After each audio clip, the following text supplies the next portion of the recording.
Barasat north traffic গার্ডের উদ্যোগে পথ নিরাপত্তা সপ্তাহ শুরু হলো শনিবার থেকে। ময়না সংলগ্ন বারাসাত নর্থ ট্রাফিক গার্ডের অফিসে আয়োজিত ওই অনুষ্ঠানে উপস্থিত ছিলেন ডিএসপি আলোক রঞ্জন মুন্সি, ওসি জিতেন সিং রায় ও কল্যাণ ব্যানার্জি সহ অন্যান্য আধিকারিকরা। পথ নিরাপত্তা সপ্তাহ যেমন পালন করা হবে, তার পাশাপাশি যে কোনো গাড়ির চালক, কন্ডাক্টর, হেল্পার সকলের স্বাস্থ্য পরীক্ষার আয়োজন করা হয়েছে বারাসাত নর্থ ট্রাফিক গার্ডের পক্ষ থেকে। ওই দিনের ওই অনুষ্ঠানে ডিএসপি ট্রাফিক আলোক রঞ্জন মুন্সি জানান,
আগামী যেমন গত 7 দিন ধরে বিভিন্ন ট্রাফিকে আনলিমিটে সেফ ড্রাইভের প্রোগ্রাম চলছে। তার মধ্যে বিভিন্ন ধরনের অনুষ্ঠান চলছে।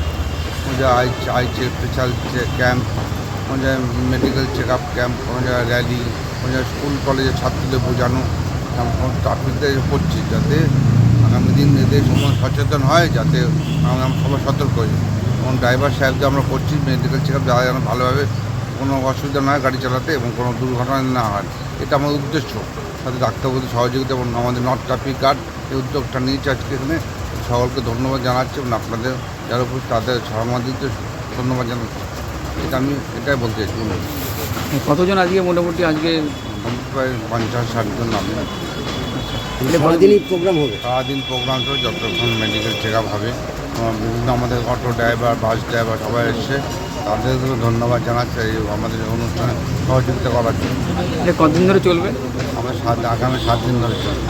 আচ্ছা, বাড়ির লোকে চেক আপ করছে, তাদের বলা হয়েছে। তাদের আপনার বিভিন্ন অটো চালকরা এসছে, বিভিন্ন বাস চালকরা এসছে, লরি চালকরা এসছে, তাদের চেক আপ করছি আমরা, যাতে আগামী দিনে কোনো দুর্ঘটনা থেকে এদের শারীরিক অসুস্থতার কারণে কোনো ঘটনা না ঘটে। এটা উদ্দেশ্য আমাদের। এই উদ্দেশ্য সফল হয়, সকলে আমরা কামনা করছি। আপনার নাম কি? আমার নাম Alok Ranjan Munshi, DSP traffic Barasat police district.